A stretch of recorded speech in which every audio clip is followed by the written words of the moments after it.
Tu adoreras Dieu seul et tu l'aimeras plus que tout. C'est le premier commandement. Et nous avons vu ce qu'impliquait ce premier commandement au niveau du culte. C'est le culte que nous devons rendre à Dieu. Mais en même temps que ce commandement nous prescrit le culte qu'il faut rendre à Dieu, naturellement, ce commandement nous interdit certaines choses. Et il est bon de savoir ce qu'il nous interdit. Parce qu'on peut pécher contre le premier commandement. Et comment pêche-t-on contre le premier commandement? Ou par excès, quand on commet des actes qu'on appelle de superstition, ou bien par défaut, quand on commet des actes d'irréligion. Par excès tout d'abord, quand on commet des actes de superstition, c'est-à-dire quand on rend un culte à une fausse divinité, ou un culte qui n'est pas convenable au vrai Dieu. Alors, quand on rend un culte à une fausse divinité, il y a plusieurs, je dirais, plusieurs degrés, si l'on peut dire, enfin plusieurs façons de rendre un culte à une fausse divinité. Tout de suite, c'est vrai que le mot qui nous vient, c'est l'idolâtrie, n'est-ce pas?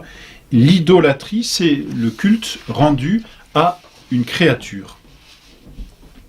Une créature, on a l'exemple dans l'Ancien Testament, et j'en parlais dans une leçon précédente, lorsque Moïse est monté sur le mont Sinaï pour recevoir la loi, le décalogue, pendant ce temps, les Hébreux se sont fabriqués un veau d'or et l'ont adoré. En fait, ce n'est pas Dieu qu'ils adoraient, c'est la créature. Voyez, et on appelle ça de l'idolâtrie. C'est le culte par lequel on rend finalement des hommages à quelque chose qui n'est pas Dieu. Et donc, non seulement c'est une bêtise, mais aussi c'est un acte contre Dieu, c'est un péché grave, bien sûr, c'est un péché mortel. Voilà, donc c'est vraiment le premier péché qui nous vient quand on parle de superstition. Mais on peut aussi rendre un culte ou un faux culte à Dieu ou un culte aux créatures d'une autre façon. Par exemple, par ce que l'on appelle la divination. La divination, c'est une invocation expresse ou tacite du démon. Donc on invoque le démon pour savoir des choses qu'on ne peut connaître par des moyens naturels. Donc il y a des choses que l'on ignore, que l'on ne peut pas connaître, et que l'on voudrait connaître, et donc on est obligé de prendre des moyens extraordinaires qui ne sont pas bons. Et on invoque, dans ce cas-là, le démon. D'une façon directe ou indirecte, c'est-à-dire c'est cela, d'une façon expresse ou d'une façon tacite. C'est ce que l'on appelle la divination. On cherche à connaître des choses divines qu'il ne nous appartient pas forcément de connaître. Et ça, Dieu l'a en horreur, puisqu'il dit, c'est dans l'Ancien Testament, tout simplement, dans le Lévitique, « Vous ne consulterez point les augures, et vous n'observerez point les songes, vous n'irez point vers les magiciens, et vous ne demanderez rien aux devins. » Et là, vous voyez, on a un peu quelques renseignements sur ce qu'est la divination, qu'on appelle aussi le spiritisme. Hein. C'est une façon d'obtenir des renseignements par des moyens qui sont naturels, qui sont comme une invocation au démon. Bon, il en existe beaucoup, il existe les oracles, le pythonisme, n'est-ce pas? Et Saül, dans l'Ancien Testament, est allé voir la pythonesse pour savoir ce qu'il devait faire. La nécromancie, on connaît bien aussi, quand on invoque les morts pour savoir quelque chose.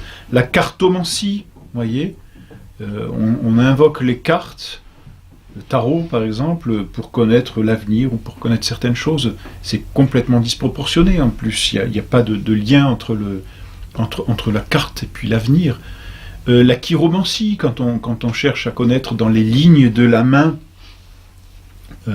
l'avenir ou des choses qui ne sont pas forcément dans les lignes de la main. Et puis, bon, il en existe beaucoup. On peut parfois utiliser les lignes du visage, autrefois les augures, les auspices, les aruspices, n'est-ce pas, quand on prenait les entrailles des animaux pour essayer de connaître des choses divines. Voilà, tout cela, eh bien, ce sont des péchés graves, ce sont des péchés qui vont contre le culte à Dieu, que l'on doit rendre à Dieu, parce qu'en fait on se sert de créatures pour connaître les choses divines. C'est d'une très grande disproportion, et dans ces créatures, finalement, c'est le démon qui se joue de l'homme. Troisième façon aussi de pécher par superstition, c'est la vaine observance. C'est un peu la même chose, si l'on peut dire, que la divination, sauf que là, on s'arrête davantage aux moyens qu'à la fin, c'est-à-dire on emploie certains moyens qui, ni naturellement, ni par institution divine ou ecclésiastique, ont la vertu de produire un effet qu'on en attend. C'est-à-dire qu'on prend une chose et on espère qu'elle va nous obtenir un effet qui ne dépend pas d'elle, au fond. C'est cela que l'on appelle la vaine observance. Bon, je passe, mais on peut rencontrer ça même chez le chrétien plus facilement, d'une façon déguisée. Alors le péché est moins grave, mais vous voyez, quand on attend d'une façon infaillible quelque chose, par exemple de l'eau bénite, on attend que ça marche infailliblement, c'est-à-dire sans chercher ni la bonté ni la miséricorde de Dieu, un peu comme un gris-gris, vous voyez, comme si c'est la chose elle-même qui obtenait tout et non pas Dieu. Et donc le problème, vous voyez, de ce péché, c'est que on s'arrête davantage à la chose, davantage aux moyens. Par exemple, on prononce des prières, mais comme si la prière en elle-même avait cette infaillibilité, alors que c'est Dieu qui est engagé par la prière. Or là, on pense que c'est les paroles. Je ne parle pas des paroles de la consécration à la messe, c'est entendu, ni les paroles des sacrements, on le reverra. Mais voilà, une prière comme si la prière était une formule magique, tout simplement. Eh bien, c'est un péché de vaine observance, voyez. Et du coup, ça peut porter très loin, parce qu'on pense que par là, on va se préserver de certains dangers, ou on va guérir subitement, alors que, par exemple, une guérison miraculeuse, elle ne dépend que de la miséricorde de Dieu, pas directement de l'invocation. Vous voyez, donc c'est comme une forme de magie. Et c'est comme si on attachait un effet infaillible à des pratiques de dévotion qui finalement n'ont d'effet que par la miséricorde et la bonté de Dieu. Bien sûr, on peut espérer de prière, mais l'on espère dans la bonté et la miséricorde de Dieu et non pas dans la formule. Autre façon, et justement, on en a touché quelques mots ici, autre façon de pécher par superstition, c'est ce qu'on appelle la magie. Là, pour le coup, la magie, c'est l'art d'opérer, avec le secours du démon, des choses merveilleuses. C'est ce qu'on appelle la magie noire, à proprement parler. Il ne s'agit pas de cette magie blanche qui opère des choses merveilleuses parce que la cause est cachée, alors qu'elle existe réellement. Non, la magie noire, celle qui est diabolique, consiste à opérer des choses merveilleuses avec l'aide du démon. Et ça existe, bien sûr. On peut penser dans l'Ancien Testament, vous voyez, à Moïse, quand il paraît devant le Pharaon, et que, pour prouver qu'il est envoyé de Dieu, il demande à Aaron de jeter son bâton devant le Pharaon, et ce bâton, vous vous en souvenez, se transforme en serpent immédiatement. Ici, il s'agit d'un miracle opéré par Dieu, et quand les Égyptiens, les mages, justement, on les appelle bien ainsi, Égyptiens viennent avec leurs bâtons, ils jettent leurs bâtons, et ces bâtons se transforment aussi en serpents. Il s'agit de magie ici, et le bon Dieu d'ailleurs a montré que cette magie ne lui échappait pas, puisque le serpent d'Aaron, le bâton d'Aaron, a mangé tous les autres serpents. On dit tous les autres serpents, vous voyez. Il s'agissait de magie noire ici. Autre façon de pécher par superstition, n'est-ce pas? C'est ce qu'on appelle le maléfice. Ça vient du latin malefacere, malum facere, faire le mal. Le maléfice, c'est une espèce de magie, en fait, qui a pour but de nuire au prochain ou dans les biens du prochain avec l'aide du démon. Bon, c'est fréquent dans certains pays, c'était fréquent dans certaines campagnes même, en France, on rencontre dans certaines campagnes de ces sortilèges que l'on jetait sur des troupeaux entiers, sur des étables, parce qu'il y avait des querelles, parce qu'on était jaloux, parce que, pour plusieurs raisons, malheureusement, ces sortilèges et maléfices, hélas, on en rencontrait beaucoup. C'est un péché de superstition. Pourquoi? Parce que c'est une façon de rendre un culte au démon et d'invoquer la toute-puissance du démon contre la puissance divine. Ce sont donc tous ces péchés, ce sont des péchés graves. Voilà donc comment on rend un faux culte à Dieu. On peut rendre aussi un mauvais culte à Dieu, alors c'est moins grave, on peut rendre un culte superflu à Dieu quand on fait des choses superflues ou qui ne sont pas dans l'ordre, par exemple, des choses qui sont complètement désordonnées. Celui qui jeûnerait le dimanche et ne jeûnerait pas dans la semaine. Mais c'est complètement désordonné puisque le dimanche est le jour du Seigneur.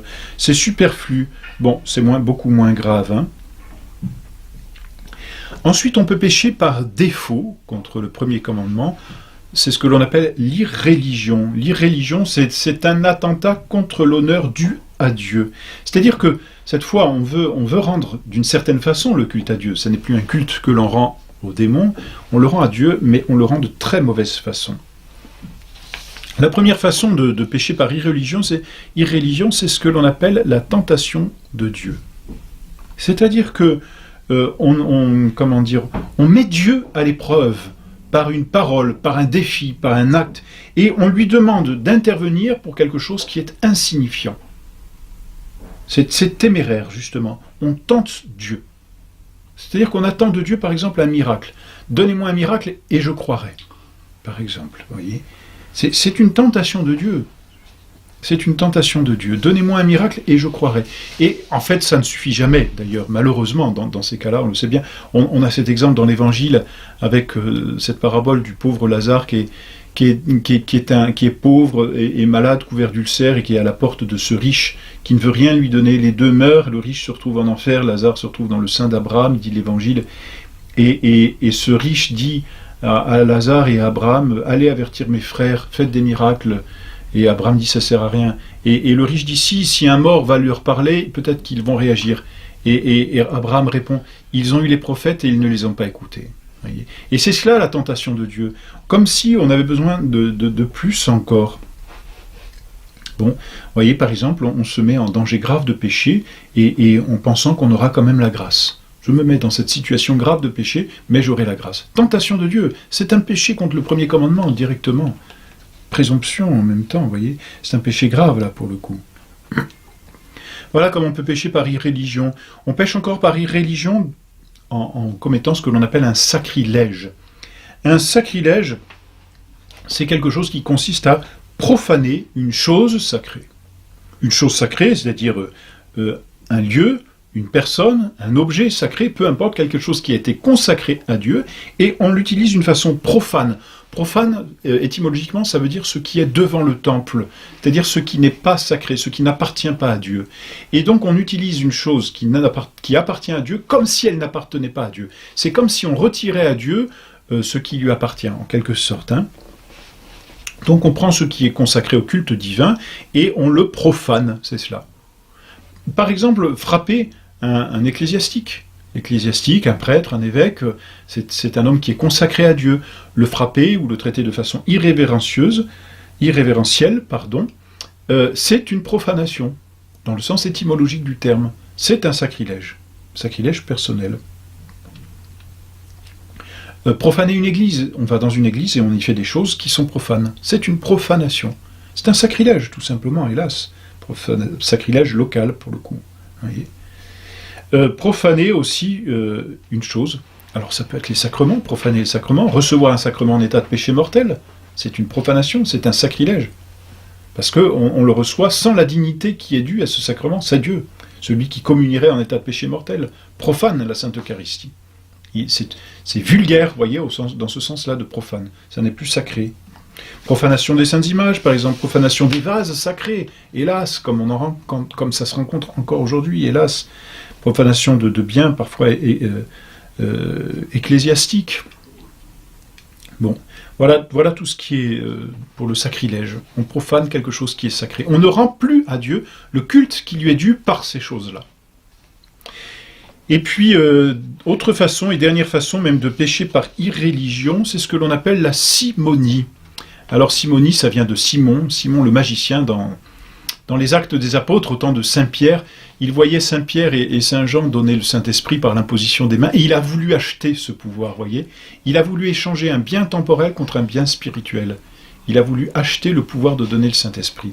Et Saint-Pierre l'a repris vertement. Saint-Pierre lui dit ceci, c'est dans les Actes au chapitre 8, « Que ton argent périsse avec toi, parce que tu as estimé que le don de Dieu peut s'acquérir avec de l'argent. » Simonie. Simonie, donc, quand, par exemple, on veut acheter une absolution. On veut l'acheter. Simonie, tout simplement. Simonie, quand on veut acheter un sacrement. Simonie, quand on veut acheter un prêtre. Bon, voilà.